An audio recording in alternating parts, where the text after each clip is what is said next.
satu yang bikin hubungan kita, baik itu dengan keluarga ataupun dengan geng, tetap langgeng, tetap nyaman itu ketika kita belajar untuk selalu berbaik sangka semampu kita. Fattakullaha mastata'tum. Jadi ada level orang yang bisa berbaik sangka tuh level haqqa tuqatih. Kan ayatnya dua ya. Ayat yang di Ali Imran, ittaqullaha haqqa tuqatih. Kalau ittaqullah itu kita breakdown, kan takwa itu variannya tuh banyak banget. Salah satu di antara arti takwa itu adalah berbaik sangka, karena berbaik sangka juga amal soleh. Ada orang yang bisa berbaik sangka itu levelnya haqqa tuqatih, benar-benar baik sangka. Ini orang kayak nggak pernah ada pikiran buruk di dalam akalnya, di dalam pikirannya. Selalu baik tentang orang lain. Kalau ke manusia aja yang dia punya aib, dia selalu bisa berbaik sangka, apalagi ke Allah yang maha sempurna. Ada orang yang kayak gitu emang, tapi jarang banget. Apa kriteria orang bisa kayak gitu, Ustaz? Atau apa kuncinya, tipsnya? Ya mungkin satu, dia orang yang bisa jadi dia emang orang yang polos, sehingga nggak ada pikiran-pikiran yang macam-macam di dalam benak dia, terlalu polos. Ada orang kayak gitu, ada. Kadang-kadang kita cemburu gitu ya sama orang yang terlalu polos, yang mungkin pergaulannya terbatas, pendidikannya terbatas, orang desa yang nggak, walaupun nggak semua orang desa, kalau sekarang kan udah pada online ya, tapi ada, saya pernah umroh bareng seorang bapak petani yang setiap hari jalan katanya 8 kilo ke sawah, buruh tani bukan petani, buruh tani, 8 kilo ke sawahnya, pulang balik berarti 14 ke 16 kilo setiap hari.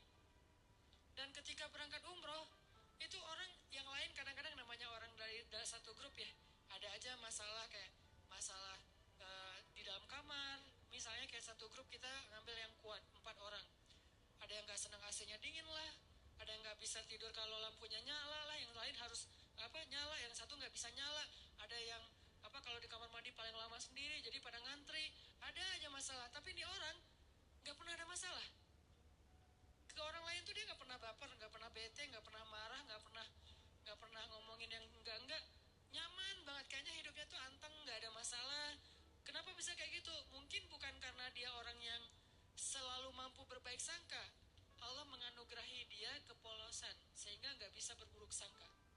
Dia nggak bisa berbaik sangka dan juga nggak bisa berburuk sangka, ya gitu-gitu aja.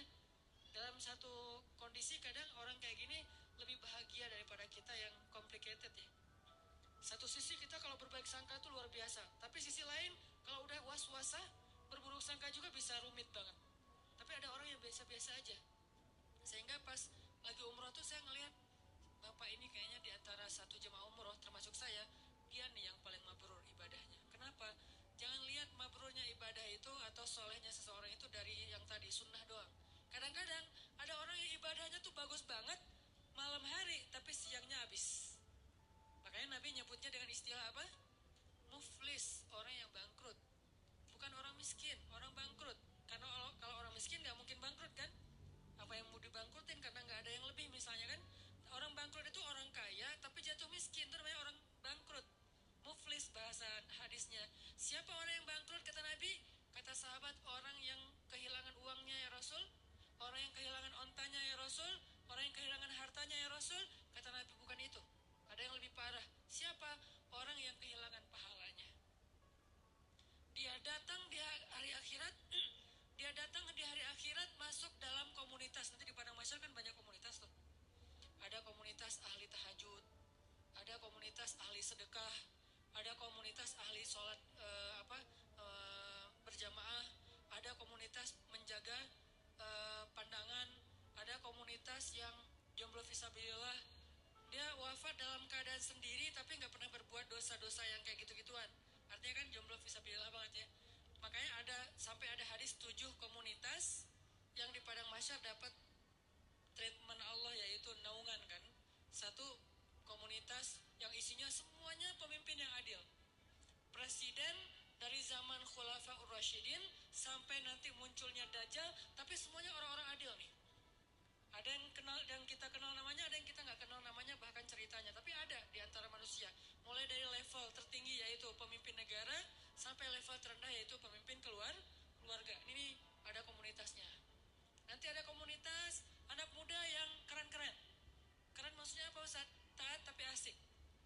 masih muda, asik dengan kehidupannya, cuman nggak pernah melanggar syariat. Dia rajin ibadah, dia jujur, dia banyak berbuat baik ke orang lain. Komunitas anak-anak muda. Salah satu yang terkenal di antara mereka legend banget siapa? Ashabul Kahfi. Yang lain nanti pemimpin-pemimpin mereka yang barisan paling depan ada Nabi Yahya, Nabi Isa, Yusuf, apalagi kalau di golongan sahabat Hasan, Husain. Ini nih anak-anak muda yang keren-keren nih. Mereka punya komunitas. Nah nanti ada juga komunitas yang ahli ibadah. Cuman ketika dihisap oleh Allah, mereka jalan berkomunitas karena mereka digolongkan sesuai dengan amal yang dominan. Eh, apa? Yasdur nasu ashtatan. Manusia yasdur akan dikelompokkan ashtatan berkelompok-kelompok sesuai dengan liyuro a'malahum, sesuai dengan amalnya. Jadi kalau datang ahli Quran itu ketahuan, wah hebat ya mereka ahli Quran gitu. Ketahuan dari mana? Mereka akan diberikan kendaraan cahaya. Kemudian dijemput langsung dari tempat mereka dibangkitkan, dari kuburnya dijemput oleh malaikat. Kemudian mereka akan dikawal oleh malaikat yang juga ahli Quran. Siapa malaikat itu? Malaikat Safaroh. Safaroh itu safir. Safir itu artinya brand ambassador, duta. Malaikat-malaikat duta. Wah hebat ya, jadi kayak selebriti di padang mahsyar lewat kelompok selebriti Al-Quran. Ada yang kayak gitu, tapi ini belum dihisap nih, masih berkelompok-kelompok. Begitu masuk hisap, berubah lagi nih. Dari satu komunitas itu misalnya Ahlul Quran, yang penghafal Quran, penghafal hadis, ahli ilmu, ternyata cuma setengahnya yang lulus masuk surga. Setengahnya lagi ketahan. Kenapa? Bangkrut. Kenapa bangkrut? Mungkin dia ahli Quran, tapi dia juga suka berburuk sangka dan membicarakan aib orang lain. Mungkin dia ahli tahajud, tapi dia siangnya membicarakan aib orang lain. Ini nih yang bahaya nih. Jadi balik lagi, saya kayak ngerasa iri gitu ke bapak tadi yang orangnya tuh lempeng ibadahnya, mungkin nggak kayak yang lain yang sehari tahu sampai 5 kali. Dia paling sehari sekali, itu juga kalau ada yang ngajak, kalau nggak di kamar aja sendiri gitu kan ya. Karena udah selesai ibadah umroh, ya udah di kamar.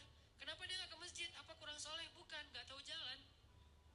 Dia sekamar tuh berlima, aslinya berempat tapi ditambah jadi berlima, dan dia nggak komplain. Yang 4 ini komplain, dia nggak komplain. Padahal yang 3-nya komplain, dia nggak. Kenapa? Karena dia ya nggak apa-apa. Terus di antara berlima ini kan ada extra bed ya, karena kamarnya kamar quad dengan bed yang single bed. Terus karena ditambah satu lagi, soalnya udah ganjil, extra bed, dia tidur di extra bed. Yang notabene extra bed itu nggak seperti yang biasa, kurang empuk. Terus dari bawahnya tuh bunyi-bunyi gitu, terus sakit badan. Tapi dia mau, padahal dia bayar sama dengan yang lain, tapi dia dikasih extra bed, nggak apa-apa. Terus teman-temannya karena malam-malam pada cepet-cepetan, pada berangkat sendiri-sendiri ke masjid, dia tinggal sendiri, takut. Malah orang kampung takut keluar entah nyasar, kan yang paling terkenal tentang Mekah itu kan nyasar ya. Jadi akhirnya dia karena takut nyasar, ya udah di kamar aja. Salat subuh di kamar, padahal di Mekah. Pak gimana tadi subuhnya? Di kamar Ustaz. Loh kenapa? Gak ada yang nemenin gitu doang. Wah ini Masya Allah, mungkin subuh dia tuh lebih afdal daripada kita yang subuhnya di masjid. Kenapa? Bukan karena dia nggak mau, dia nggak mampu, takut. Yang lain tawaf sehari 5 kali, dia tawaf kalaupun ada yang ngajak sehari sekali. Tapi nggak pernah ngomongin aib orang lain, nggak pernah berburuk sangka kepada orang lain. Dia orangnya selalu tersenyum, dalam keadaan capek aja bisa tersenyum. Dahsyat nih orang kayak gini nih, nggak tahu Allah kasih kelebihan apa pada dia. Ini namanya haqqa tuqati. Husnuzonnya itu udah benar-benar husnuzon. Selalu husnuzon, nggak pernah berburuk sangka. Ada orang kayak gitu, ada, apalagi di kalangan sahabat. Contoh, ada seorang sahabat namanya Tolhah bin Abdillah. Istrinya Tolhah ini pernah sukses, pernah juga diuji dengan terpuruk secara finansial. Bisnis dia, dagangan dia tuh kayak rugi gitu. Ketika sukses, teman-temannya banyak yang datang ke rumah. Tolha, jadi rumahnya rame terus. Dan suka minjemin duit dari dia, jadi dia bantuin teman-temannya, traktirin makan teman-temannya. Pas lagi sukses nih, begitu dia bangkrut, sepi, nggak ada yang datang ke rumahnya. Orang nggak ada yang dia, nggak ada yang ngeramein rumahnya lagi, nggak ada yang jalan makan bareng dengan dia. Harusnya kan minimal gantian dong, sekarang dia yang ditraktirin kan. Akhirnya istrinya secara manusiawi normal bilang gini, Tolha, tuh lihat teman-teman kamu sekarang, ketahuan kan siapa yang sejati siapa yang enggak. Kenapa? Kata Tolha, giliran kamu sukses dulu mereka nemenin kamu, jauh dari kamu. Kata Tolha, enggak, sebaliknya. Mereka itu teman-teman yang baik. Mana sisi baiknya?